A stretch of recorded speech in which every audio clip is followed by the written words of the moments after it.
So, ladies and gentlemen, what is up? What is happening? What's going on? How's life? I hope it's treating you well. I haven't streamed in a few days and I'm back on streaming today. I don't know if I had these glasses last time I streamed, but these are new and I like them a lot. I got them at Warby Parker. I think they're a fun gold. The gold doesn't really show up that well on camera, but they are indeed gold. And actually, I got them in person at Warby Parker's, and in the Warby Parker Austin location at least, all the glasses are kind of like intermingled, so you don't know which glasses are marked as men's and marked as women's. So I got these and I liked them. I felt that they were a little bit narrow on my face, but I thought, I kind of have a thick, kind of puffy face anyway, so I thought that they framed my face pretty well. And then I purchased them, and then when I looked online, I found out that these were women's glasses. These are female glasses, which is not a big deal. My masculinity isn't threatened by wearing female glasses, but I just kind of find it funny that they don't tell you in the store, but they tell you online, right? Like, it's weird that they'll send you an email saying like, here are these female pair of glasses coming to you in the next couple days, but then in the store they just like kind of obfuscate that information. The messaging is just kind of mixed up. Like, either just go completely unisex or just don't, I guess, and like kind of like lean into it. And I guess the weird part about it is that like, if it has to do with like face shape and stuff, I guess maybe the whole point of coming into the store is you can see how big or small glasses look on your face, because everybody's got a different sized face. But in that case, then does that mean that I wouldn't be able to test all the ones online because I would immediately go to the men's section like I do with all the other clothing stores? So I don't know, it's just kind of confusing, because they would also have to take into account the fact that people have different size faces that they have at home, or whether they check in store or not. So those are my Warby Parker stories. I like the glasses overall. I'm very happy with how they turned out. I think that compared to my other ones, which I also have over here, these are kind of like more of like a bombshell, kind of like different color, kind of like go for a different vibe. This is now a glasses channel, by the way. I'm done with tech. I'm done with Obsidian. I'm done with writing code. I only talk about glasses reviews, glasses unboxing. But I've had these glasses for years, actually. These glasses are like 6 or 7 years old. I think I got them when I first moved to New York City, and they've served me a long time. They actually are in my LinkedIn profile picture, which I'll pull up into Obsidian real quick so everybody can see what I mean. I don't have many famous photos on the internet, but if I had a contender for what would be my most famous photo on the internet, it would probably be this photo.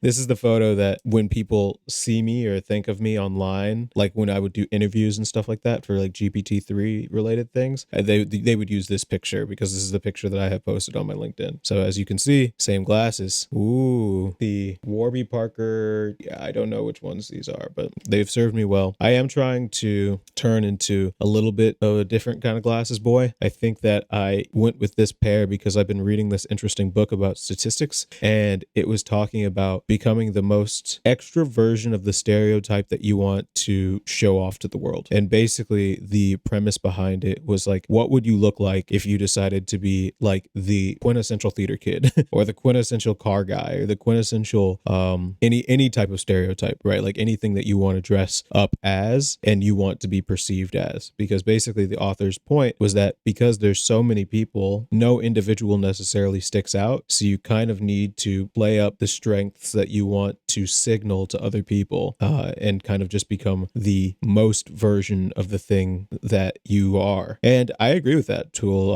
an extent. I think that, I used to do runway modeling as well, which I'll also pull up a picture for. Loading. So I used to do some runway modeling, and one of the things that I learned about runway modeling is that literally the clothes you wear kind of like change people's perception of you just immediately. I've never noticed such a drastic change in how one can be perceived as when I was like wearing this like ridiculous torn up shirt versus before when I was just wearing like a regular white t-shirt from Uniqlo. And I just think it's just kind of interesting to see how clothes can really help a person signal a completely different part of their personality than what normally might be considered by people. And when I think about that from a perspective of like how I want to be perceived, there's a reason that I made this stream hat, right? And I'll be talking about this later with checklists. I came up with this idea of like having a close to the chest kind of brand that one can jump off of and kind of like create something, or I wanted to create something that kind of was like representative of me without really fully being me, if that makes sense. There's the kind of like, again, there's the the identity that we see ourselves as, the signaled identity that we show to other people, and then there's a whole spectrum in between those two characters, I suppose, of how you can kind of act depending on the social situation or the time of day or how hungry or moody you are, or anything. Like there's any number of unique combinations that can change how a person looks to themselves and to others. If you're exuding confidence, for example, or if you're exuding a lack of confidence because you're doing something that you feel inconfident in. So yeah, I think that in general, the mood with this hat and these glasses is that I'm trying to kind of give off a semi-professional but chill look, right? Like a kind of look that you would see from like a cool lawyer or something like that. My ideal, the thing that I've always kind of like dressed towards when I have optionality in my wardrobe is K-drama actors because I think K-drama actors have such good style. Like for example, like just check out how dripped Vincenzo is. Like this guy is just the king of swag and drip, and everybody on the show just dresses so well. And obviously it's the kind of the suit look, right? But they also they have some casual looks in the show that they hit that I just find to be just so appealing. I don't know, they just kind of like pull it off so well. It seems so casual, and I respect it a lot. And yeah, I think that like that type of style of like the kind of put together but not like trying too hard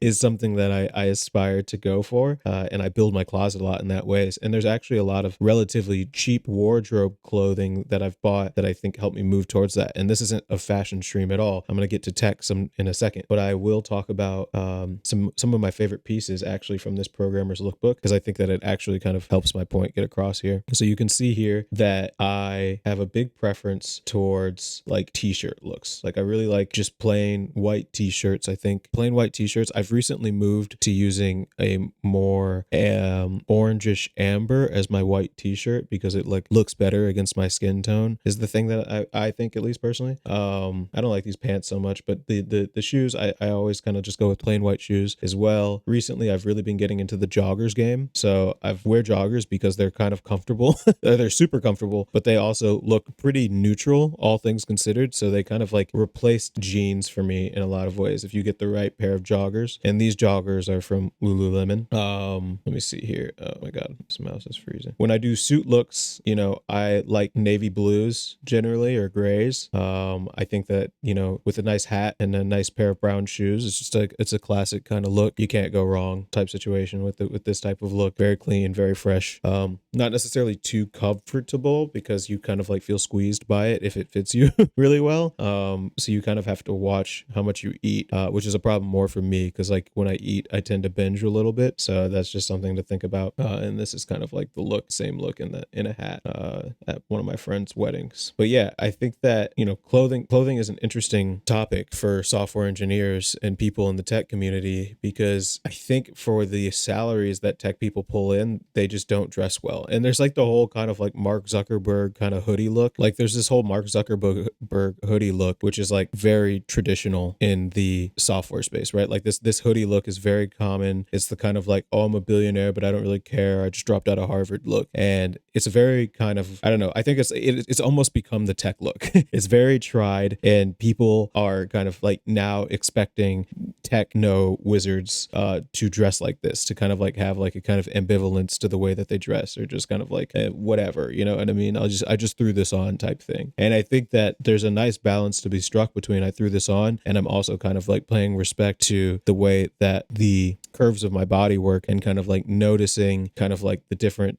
facial structures that I have, as well as kind of like just paying a little bit of attention. It's not the end of the world. I think it's almost the, you know, that you can fall into the opposite problem as well, where you pay too much attention to the type of clothing that you get and it becomes a big part of your personality. But because clothing is so close to the skin as well as the outside world, I think it is worth taking some time to pay a little bit of attention to the way that you dress, so that people can understand the signal that you're trying to get off. And this isn't even my idea. This idea is actually from Richard Hamming, who is a very famous engineer back in Bell Labs years. You should dress according to the expectations of the audience spoken to. If I'm going to give an address at the MIT Computer Center, I dress with a bolo and an old corduroy jacket or something else. I know enough to not let my clothes, my appearance, my manners get in the way of what I care about. An enormous number of scientists feel that they must assert their ego and do things their own way. They have got to be able to to do this, that, or the other thing, and they pay a steady price. John Turkey dressed almost always very casually. He would go into an important office, and it would take a long time before other fellow researchers realized that this was a first-class man and that they had better listen. For a long time, John had to overcome this kind of hostility. It's a wasted effort. I didn't say you should conform. I said the appearance of conforming gets you a long way. If you choose to assert your ego in any number of ways, I'm going to do it my way. You pay a small, steady price throughout the whole of your professional career, and this over a lifetime adds up to an enormous amount of needless trouble. So, like, yeah, I think that's kind of, I have the same methodology when it comes to choosing clothing and stuff like that, is that it's important to dress well enough that it doesn't get in the way of the thing that you actually care about, and that you can kind of get your messaging across to people. And that's just by, general hygiene, as well as kind of like choosing clothes that are clean and kempt, and, washing clothes and doing chores and stuff like that, I don't really think happens that much in tech. I'll be honest. I think that in big tech companies, because people get taken care of so well by their organization, they kind of forget how to take care of themselves. And then when you compound that with like these high 6-figure salary videos that you see from software engineers on YouTube, people are like, why do you dress like this? Like, why do you live like this? Like, who are you trying to sell? Like, what are you trying to say? And they're like, oh, well, I don't want to get in the way of my science or whatever. Look, I know people in tech who I've seen wear the same shirt for like 8 days in a row, and it's like not clean either. Like, you can smell them from a pretty far distance, and it's not pleasant. And if you want to be, good to work with, I just think that it's important to smell and look pleasant because you don't want your smell and your appearance to get in the way of how people perceive you when they're trying to understand your message. And if anything, you can think of it as marketing too. Like, you can actually use your appearance as a slight boost to the thing that you're trying to sell if you choose to dress well enough to matter. So anyway, I guess that's a rant on clothing that I didn't expect to be having, talking about these new glasses, but there you go.